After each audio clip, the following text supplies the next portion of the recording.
Okay, so this is gonna be our one take video. Anyways, guys, it's me, S Video, and today we're gonna be reviewing my high refresh rate monitor, the Acer ED270R. It's 165 hertz, curved 27 inches, and has AMD FreeSync. Now, ignoring the AMD FreeSync, I don't know how relevant it is to NVIDIA graphics cards. I'm using a 2060, so this is my monitor. Now, you probably won't notice it, but if you notice here, there's some ghosting. Now, okay, some other technical specs is that this is 5 milliseconds response time, which is important, and I'll get into that later. And another thing, too, is this is a VA monitor. What the heck? I didn't mean to do that. So, if you see my mouse cursor, there should be a trail effect. Now, ignoring the crappy, I should really, there we go. Now, let's check the blacks. Not that kind of, okay, that should look a little bit better. Yeah, I'm recording this on my iPhone. This is probably going to be my last set of videos. I'm going to be recording on my iPhone for now, because I'm going to be using my PC, my gaming PC, to make newer videos. I'm probably going to start making some Quake videos, Quake clips. But back on topic. This is a review for my monitor, not a review for freaking whatever. But I will be doing a review of my new Endgame, or no wait, yeah, Lethal Gaming Gear Saturn mousepad. And actually someday I want to pick up another one. I'm probably going to pick up either a Razer Strider or the Venus, depending on how it goes in the future. I'm testing it on Quake shortly, or was testing it on Quake shortly. But back to monitor review. This monitor is a mixed bag, and I'll get to that in a second. So, when it comes to it, viewing angles, get the super low, are actually pretty good because it's a VA monitor. Now, I don't know how good VA monitors are on viewing angles, but what I can say is the colors on here are actually pretty decent. But the problem is, and I don't know if you can see it on camera, you can vaguely see it. There's like a little corona around the guy. And here, you probably don't notice it that much, and neither on here. Okay, so here's the thing. Little explanation. This monitor stock goes really bad, and you can probably see that trail on my mouse. Now, in a game, the ghosting doesn't affect me that much, which is actually a good thing, because one of the games... But the thing is, the type of games I do play are Quake, Halo, Team Fortress 2, and Left 4 Dead. Alongside other games that I play casually. So, but the thing is that this has not, it has some ghosting, and it's not very good. It's better on white scenario or on white areas, but when you go to black areas, it's nowhere near as good. And this is kind of the problem. This thing took quite a bit to fix the ghosting. But other than that, the curved on it, I actually like it, and I feel like I'm able to be more immersed in I'm either able to be more immersed in some of my games, like for example, Psycho no Sutoka. That's a horror game, indie horror game, by the way, check it out, pretty fun. Grand Theft Auto 5, and it's also able to help me on games, or help me focus on games like Quake and Halo. I haven't tried Blur Busters, everything better than 60 hertz, but sorry, back on topic. I'm able to focus better on games like Halo, Quake, Team Fortress 2. I haven't tried that many other games, and I should probably try TF2 some point. But yeah, the colors on here and the viewing angles are beautiful. This is a very nice looking monitor, and actually like watching, like, you know, just going on YouTube, you know, watching some videos and stuff, it's actually pretty nice. Like, I feel like I'm able to, like, watch, because something I've been doing lately is watching Master Chef, and, like, watch Master Chef, and, ooh, yeah. Like, I've been able to watch stuff on YouTube, like Master Chef, some Linus Tech Tips, and a lot of other YouTube videos. And I feel pretty confident to say I got some, like, good colors out of here. Because when it comes to it, back to the UFO test, like, I'd say it doesn't show on camera because I'm using a freaking iPhone XR. But the colors on here are pretty solid. And, like cameras aren't very good at showing displays, in my opinion. But in person, it's way better than what you're seeing on camera. For a VA panel, which it's not bad, actually.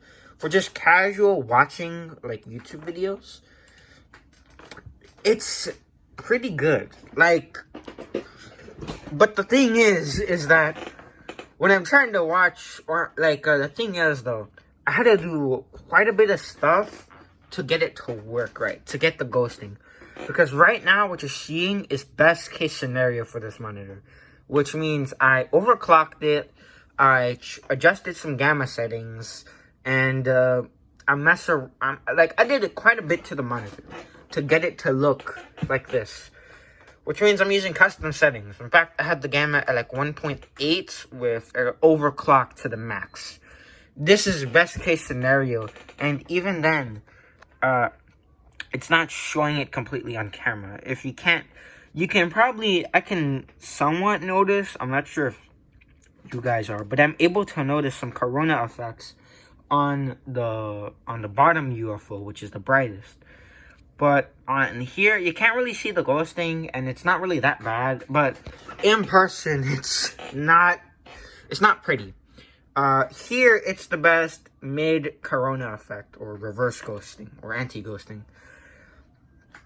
And the thing is, the ghosting on this monitor is it's not perfect. It's kind of bad.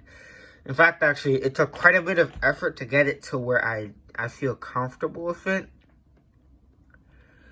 But other than that, for normal gaming and for some normal gaming, some competitive gaming, and like the normal, like, watching YouTube videos or Netflix or something, it actually works pretty well. It took some effort, but honestly, for the value of it, oh, speaking of value, I'm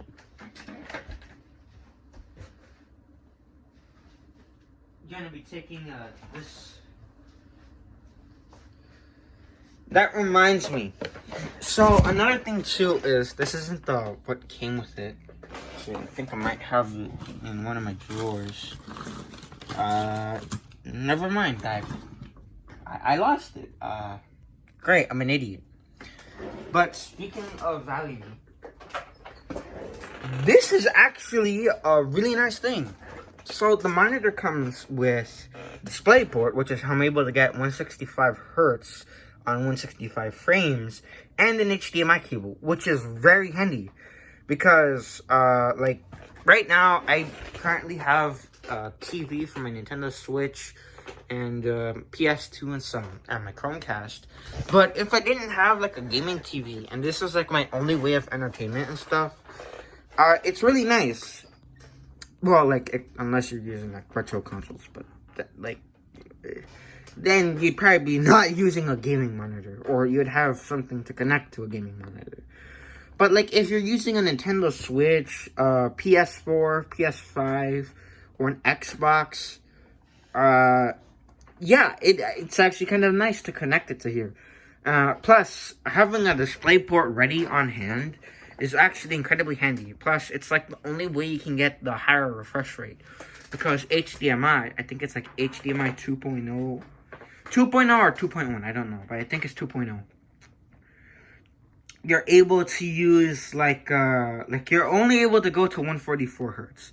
So the fact that it comes with DisplayPort and HDMI is incredibly handy, because I was kind of worried that I'd have to go rush order one But yeah, it's actually pretty good. I like the curve of the monitor. What it comes with is pretty good.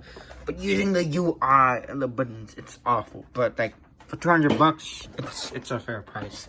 It has about plenty of ports and like a headphone jack, but honestly, I don't care. I'm just using like this connected to my computer directly. I don't know anything about sound actually, but I probably am able to test it out. But even then, I wouldn't care because I would just use this or this Bluetooth speaker I have conveniently by my desk. But other than that, this monitor, for the price of it, you're gonna have to do some overclocking and also some like messing around with the settings to get it to look right. Which, for some people, it's gonna be kind of a pain in the butt. For other people, if you don't mind, like if you absolutely want that 165 hertz curve, then yeah, perfectly fine. 1080p monitor, I think it'll work for most people. But if you really do care about that response time, and if like the ghosting doesn't, and if the ghosting does bother you, like when you're using your mouse cursor, or it does bother you in game, I actually wouldn't recommend getting this thing. And for me, I've seen like another monitor at the same Walmart, by the way, where I bought this thing. And I'm like, dang, I wish I checked out the other monitors. Because this other one I found is for cheaper. It's not curved, but it's 165 hertz, 20, or I don't know if it was 27 inch. But 165 hertz, 1 millisecond. Wow. I kind of wish I didn't impulse buy it.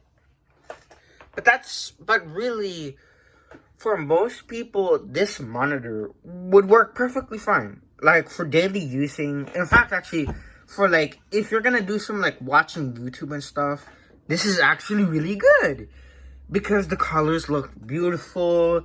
Like, I could comfortably watch Netflix on this. And, for the trade-off of some, like response time for the curve of this, I actually kind of, really like the curve of this. I prefer having some curved over, I personally prefer having curved, monitors over having,